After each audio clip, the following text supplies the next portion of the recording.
দেশের অর্থনীতি ধ্বংস করতেই সন্ত্রাসীরা তাণ্ডব করেছে বলে মন্তব্য করেছেন প্রধানমন্ত্রী শেখ হাসিনা।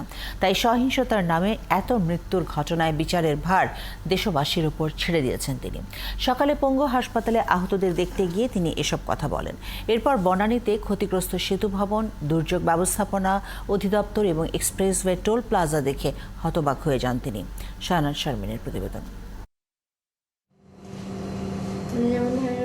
কোটা আন্দোলনকে ঘিরে সাম্প্রতিক সহিংসতায় আহতদের দেখতে শনিবার সকালে পঙ্গু হাসপাতালে যান প্রধানমন্ত্রী শেখ হাসিনা। এ সময় আহতদের কাছ থেকে হামলার ঘটনা শোনেন তিনি। আহতদের সুচিকিৎসা নিশ্চিত করতে হাসপাতাল কর্তৃপক্ষকে প্রয়োজনীয় সব ধরনের পদক্ষেপ নিতে নির্দেশ দেন সরকার প্রধান। সহিংসতার ঘটনায় পা হারানোদের কৃত্রিম পায়ের ব্যবস্থার পাশাপাশি তাদের রোজগারেরও সুযোগ করে দেওয়ার কথা বলেন। আজকে চিকিৎসার জন্য যা যা লাগবে আমরা করে দিচ্ছি। আর যারা পা হারিয়েছে বা হাত হারিয়েছে আমরা কৃত্রিম পায়ের ব্যবস্থা করে দেব, যাতে তারা আবার সুস্থ মানুষের মতো চলতে পারে, নিজের কাজ করতে পারে। এবং এর মধ্যে একজন আবার প্রতিবন্ধীও, কাজে তার মা যাতে ভালোভাবে চলতে পারে। প্রতিবন্ধী অবশ্য আমরা ভাতাও দিচ্ছি, কিন্তু তাকে আরও ব্যবস্থা করে দেব।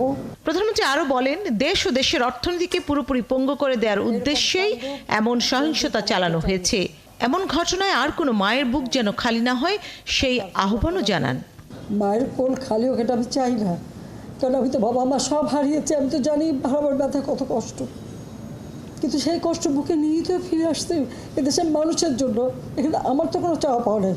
যখন আমরা এক উন্নয়নশীল দেশের মর্যাদা পেলাম, তখনই এই তাণ্ডব করে ঠিক যে জায়গাগুলি মানুষের সেবা করে সেই জায়গাগুলিতেই আঘাত।